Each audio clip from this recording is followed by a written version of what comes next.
नमस्कार साथियों, आपका स्वागत है आपके अपने YouTube चैनल मैं सर्किल पर। आज हम स्टार्ट करेंगे unit number 9 DElEd second semester के लिए गणित की वीडियो सीरीज हमने स्टार्ट की हुई है इस चैनल पर। इससे पहले हम 9 यूनिट कंप्लीट करा चुके हैं। जो साथी इस वीडियो को पहली बार देख रहा है और चैनल पर नया है तो कृपया उन वीडियो को जरूर देखें और चैनल को सब्सक्राइब करना ना भूलें। आज हम स्टार्ट करेंगे यूनिट नंबर 9। इसमें हमें पढ़ना है क्षेत्रफल क्या होता है, आयतन क्या होता है, धारिता किसको कहते हैं, और फिर हम क्षेत्रफल, आयतन और धारिता की इकाई यानी कि यूनिट के बारे में पढ़ेंगे। डिटेल में समझेंगे कि क्षेत्रफल क्या होता है, बच्चे को हम किस तरीके से समझा सकते हैं और एग्जाम में क्वेश्चन यदि आएगा तो हम उसको कैसे डील करेंगे। तो आइए स्टार्ट करते हैं आज की वीडियो सीरीज। तो आइए अब हम समझते हैं किसी भी आकृति का हम क्षेत्रफल कैसे निकालते हैं, क्षेत्रफल क्या होता है, बिल्कुल बेसिक से हम समझेंगे। क्षेत्रफल से मतलब क्या होता है, क्षेत्रफल हमने लिखा क्षेत्रफल, क्षेत्रफल किससे मिलकर बनता है, क्षेत्र और फल से। क्षेत्र का मतलब साथियों होता है स्थान से या जगह से, जगह या फिर स्थान से होता है, और फल का मतलब होता है परिणाम या फिर नतीजे से होता है, या फिर नतीजा। अगर हमें किसी भी स्थान की माप का परिणाम, किसी भी स्थान की माप का जो परिणाम होता है उसे हम कहते हैं क्षेत्रफल।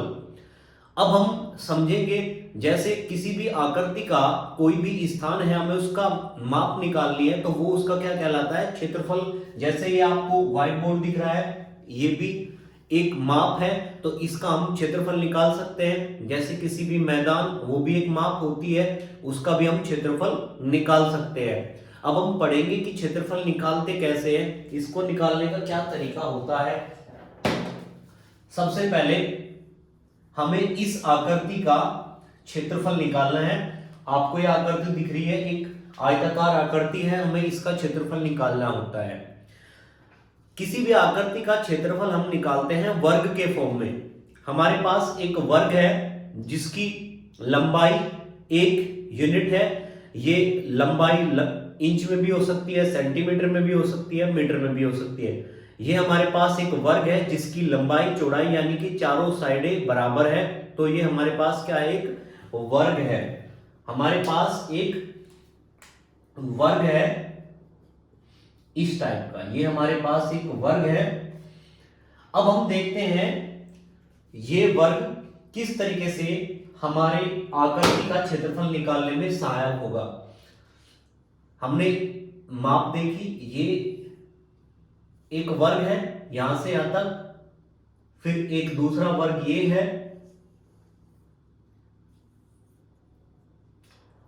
फिर एक तीसरा वर्ग ये हो जाएगा, और एक सबसे लास्ट में चौथा वर्ग ये हो जाएगा। फिर हम नीचे देखते हैं, यहां से यहां तक एक वर्ग हो जाएगा, फिर एक ये वर्ग हो जाएगा। हम इस आकृति की क्षेत्रफल की माप कैसे निकालेंगे, हम उसकी बात कर रहे हैं। फिर एक वर्ग ये हो जाएगा और एक वर्ग ये हो जाएगा। इसी तरीके से हमारे पास नीचे बचेगा, एक वर्ग ये हो जाएगा, एक वर्ग ये हो जाएगा और एक वर्ग ये हो जाएगा।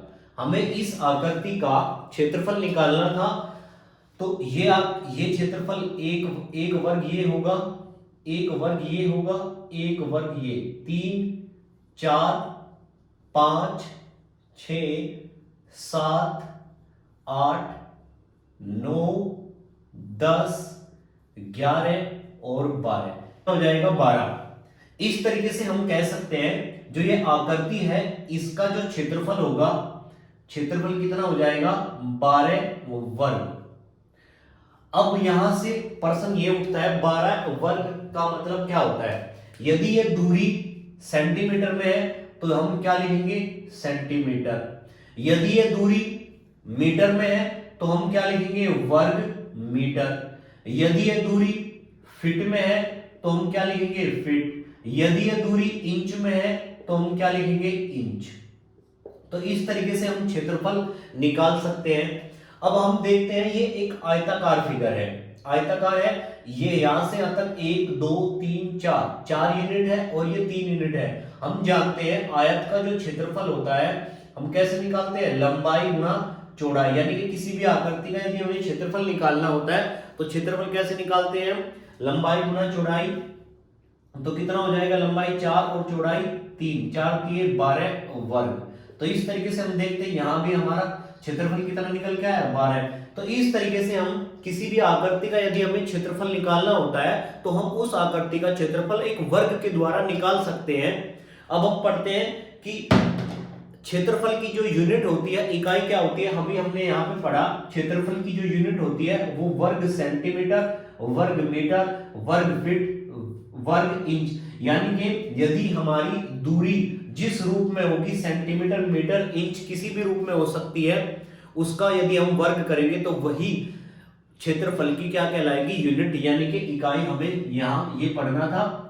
तो हम कह सकते हैं किसी भी आकृति का यदि हमें क्षेत्रफल निकालना है तो हम उसको किस फॉर्म में निकालेंगे, एक वर्ग के रूप में निकालेंगे। और क्षेत्रफल की जो यूनिट होती है वो सेंटीमीटर, मीटर, वर्ग या फिर फीट, वर्ग। तो इस तरीके से हम किसी भी आकृति का क्षेत्रफल निकाल सकते हैं वर्ग के रूप में, क्योंकि शुरुआत यदि किसी भी आकृति के क्षेत्रफल की हुई थी तो हमने शुरुआत की थी एक वर्ग के रूप में। एक एग्जांपल से मैं आपको समझाता हूं। हमारे पास एक ये कंप्लीट वर्ग था, हमने इसको 4 भागों में डिवाइड किया, 4 वर्गों में डिवाइड किया। तो हम कह सकते हैं इस आकृति का जो क्षेत्रफल होगा वो क्या होगा, 4 वर्ग। यदि ये यहां से यहां तक की दूरी, अगर ये दूरी 1 सेंटीमीटर या फिर 1 इंच होती तो हम क्या कह सकते थे कि इसका क्षेत्रफल क्या होगा, 4 वर्ग इंच या फिर 4 सेंटीमीटर। आई होप आपको ये कंप्लीट समझ में आया होगा कि हम किसी भी आकृति का क्षेत्रफल क्या होता है, क्षेत्रफल हम किस तरीके से निकाल सकते हैं और क्षेत्रफल की यूनिट क्या होती है। अब हम पढ़ेंगे आयतन क्या होता है, आयतन की यूनिट किस तरीके से निकालते हैं। आइए अब हम पढ़ते हैं आयतन के बारे में। आयतन को पढ़ने से पहले हमें कुछ जानकारी होनी चाहिए। सबसे पहले हमें ये पता होना चाहिए कि हम आयतन निकालते किस चीजों का है। हम आयतन निकालते हैं 3D फिगर का। देखते हैं एक बार, हमारे पास जो आकृति होती है वो होती है 2D, यानी कि द्विविमीय।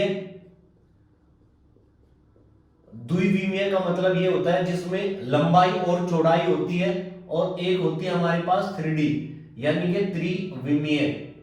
3 विमाएं होती है जिसमें 3 डायमेंशन होती है, उसको हम 3D बोलते हैं। 2D का मतलब यदि किसी आकृति में 2 डायमेंशन होती है, यानी कि या तो उसमें लंबाई होगी या फिर इस लंबाई या चौड़ाई होगी, उसको हम बोलते हैं 2D। और 2D ही आकृतियों का ही हम क्या निकाल सकते हैं, क्षेत्रफल निकाल सकते हैं। और 2D आकृति का हम क्या निकाल सकते हैं, परिमाप। केवल और केवल 2D यानी कि द्विविमीय आकृतियों का सिर्फ हम क्षेत्रफल और परिमाप निकाल सकते हैं। यदि हम आयतन की बात करेंगे तो इसका हम निकाल सकते हैं 2D आकृतियों का हम क्षेत्रफल। अभी हमने सीखा क्षेत्रफल किस तरीके से निकाल सकते हैं, और हम निकाल सकते हैं एक परिमाप। परिमाप होता है किसी भी आकृति की एक पूरी परिक्रमा करना। अब हम पढ़ते हैं आयतन किसका निकालेंगे, यानी कि 3D आकृतियों का, त्रिविमीय आकृतियों का हम निकाल सकते हैं आयतन। त्रिविमीय आकृति क्या होती है, ऐसी आकृति जिसमें 3 विमाएं होंगी, यानी कि लंबाई होगी, उसमें चौड़ाई होगी और ऊंचाई होगी। जैसे कि मैं एक एग्जांपल देता हूं, हमारे पास ये आकृति है चार्जर की, ये अडेप्टर है, और इसमें हमें क्या दिख रहा है, ये हमारे पास लंबाई है, ये हमारे पास चौड़ाई है, और ये आपको क्या दिख रही है, ऊंचाई। तो ये आकृति क्या है, 3D आकृति है। हम इसका क्या निकाल सकते हैं, आयतन निकाल सकते हैं। तो आयतन होता क्या है, अब हम ये सीखते हैं। आयतन, इस चार्जर को बनाने में जितना हमें मटेरियल लगा उसको हम क्या कहते हैं, आयतन। या फिर हम कह सकते हैं जैसे ये मार्कर है, ये मार्कर भी एक 3D आकृति है, इसमें लंबाई भी है, चौड़ाई भी है और ऊंचाई भी है। तो इसको हम क्या बोलते हैं, 3D आकृति, या इसका हम क्या निकाल सकते हैं, आयतन। और आयतन कैसे निकलेगा, इस आकृति को बनाने में जितना मटेरियल, जितना सामान यूज किया हमने, उसको, उसकी माप को हम क्या कहेंगे, इसका आयतन कहेंगे। जैसे मैंने एक आकृति बनाई, जैसे हमने लिखा ये आकृति एक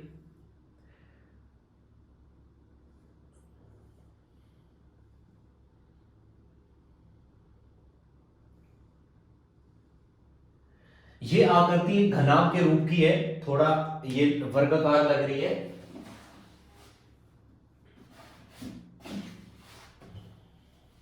देखते हैं एक बार इसको दोबारा से रब करके हम आयतन निकाल सकते हैं केवल और केवल 3D आकृतियों का। देखते हैं,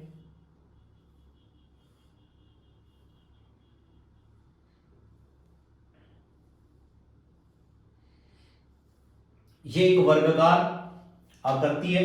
ये इसकी क्या हो जाएगी, चौड़ाई को हमने b से रिप्रेजेंट किया, और ये हो जाएगी इसकी लंबाई, और ये साइड हो जाएगी इसकी ऊंचाई। तो आयतन हम किसी भी आकृति का यदि हमें निकालना है तो तीनों डायमेंशन, तीनों साइडों की हम गुणा कर देते हैं, वही उसका क्या होता है, आयतन। तो अगर हमें इसका आयतन निकालना है तो तीन साइड हमारे पास लंबाई, चौड़ाई और ऊंचाई, यानी कि b into H into L. तो इस तरीके से हम किसी भी आकृति का यदि हमें आयतन निकालना है तो तीनों साइडों की हम क्या कर देते हैं, गुना। जैसे हमारे पास ये एक मार्कर है, हमें इसका आयतन निकालना है। हम देखते हैं कि ये नीचे से हमें हमारे पास किस तरीके का दिख रहा है, एक वर्ग के रूप का दिख रहा है। तो हम वर्ग का क्षेत्रफल निकालेंगे और फिर उसमें मल्टीप्लाई कर देंगे h से, तो ये इसका क्या निकल के आएगा, आयतन। यानी कि वर्ग का क्षेत्रफल क्या होता है, पाई आर स्क्वायर और इंटू एच। तो ये एक सिलेंडर यानी कि एक बेलन के रूप का है, तो इस तरीके से हम इसका आयतन निकाल सकते हैं, पाई आर स्क्वायर एच। तो आई होप आपको समझ में आया होगा कि आयतन क्या होता है। आयतन किसी भी 3D आकृति को बनाने में जितना सामान यूज हुआ, उसको जितनी उसकी माप है, उसको हम क्या कहते हैं, आयतन। अब हम पढ़ते हैं आयतन की जो इकाई होती है, यूनिट क्या होती है। क्योंकि ये 3D आकृति है तो इसको हम नापते हैं घन के रूप में। किसके रूप में, इसको हम घन के रूप में मापते हैं। अगर घन क्या होगा, अगर ये मीटर में होगा तो घन मीटर, अगर घन सेंटीमीटर में होगा तो ये सेंटीमीटर, अगर घन इंच में होगा तो घन इंच। इस तरीके से हम कह सकते हैं यदि आयतन की जो यूनिट होती है वो मीटर क्यूब या फिर सेंटीमीटर क्यूब या फिर इंच क्यूब होती है, यानी कि जो दूरी होती है उसका क्यूब करने पर हमें क्या मिल जाता है, आयतन की यूनिट मिल जाती है। तो आई होप आपको आयतन भी समझ में आया होगा। अब हम पढ़ेंगे धारिता क्या होती है। अब हम पढ़ते हैं धारिता क्या होती है। साथियों, धारिता और आयतन एक ही बात होती है। धारिता का मतलब यह होता है किसी बर्तन में हम कितनी मात्रा धारित कर सकता है, कोई भी बर्तन कितनी मात्रा को समा सकता है, उसकी माप को हम क्या कहते हैं, धारिता। जैसे कोई गिलास लिया हमने, गिलास में कितना पानी आ सकता है, पानी की जो माप होती है उसको हम नापते हैं धारिता में। यानी कि किसी भी बर्तन में कितना सामान आ सकता है, वही उसकी क्या कहलाती है, धारिता। और धारिता का जो यूनिट होती है, इकाई होती है, वो भी आयतन के बराबर होती है। हम कह सकते हैं मोटा मोटा कि आयतन और धारिता एक ही बात होती है अगर हमें क्वेश्चन को सोल्व करने की बात होती है। तो इस तरीके से हम कह सकते हैं कि धारिता और आयतन एक ही बात होती है और इन दोनों की यूनिट जो होती है वो समान होती है। आई होप आपको क्षेत्रफल, आयतन और धारिता के बारे में समझ में आया होगा, इनकी यूनिट के बारे में समझ में आया होगा। अब हम इनसे रिलेटेड किस तरीके के क्वेश्चन पूछे जा सकते हैं आपके एग्जाम में, वो देखते हैं। कृपया आप वीडियो को लास्ट तक देखें जिससे आपको कंप्लीट नॉलेज हो सके इस वीडियो के बारे में। आइए क्वेश्चन देखते हैं वॉल्यूम से रिलेटेड। 1 लीटर के बर्तन को पानी से भरने के लिए 50 मिली के बर्तन से कितनी बार भरेंगे। हम जानते हैं कि 1 लीटर बराबर होता है 1000 मिलीलीटर। 1000 मिलीलीटर। अब हमें निकालना है कि 1 लीटर के बर्तन को 50 मिलीलीटर के बर्तन से भरने के लिए कितनी बार डालना पड़ेगा। तो हम लिखेंगे 50 मिली के बर्तनों की संख्या, यानी कि कितनी बार हमें डालना पड़ेगा। तो हम क्या करेंगे, 1000 को हम 50 से यदि डिवाइड करेंगे तो ये कितनी बार जाएगा, 20 बार। यानी कि हमें 20 बार यदि हम 50 मिली के बर्तन को 1 लीटर वाले बर्तन में डालेंगे वो तो पूरा पूरा क्या हो जाएगा, भर जाएगा। अगला क्वेश्चन देखते हैं, किसी घनाभार बर्तन की लंबाई 5 सेंटीमीटर, चौड़ाई 3 सेंटीमीटर तथा ऊंचाई 2 सेंटीमीटर है, तो बर्तन का आयतन ज्ञात कीजिए। हमें पता है कि घनाकार बर्तन का जो आयतन होता है वो क्या होता है, लंबाई गुना चौड़ाई और गुना ऊंचाई। यहां से हमें लंबाई कितनी दे रखी है, 5 सेंटीमीटर, हमारे पास चौड़ाई कितनी है 3 सेंटीमीटर और ऊंचाई कितनी है 2 सेंटीमीटर।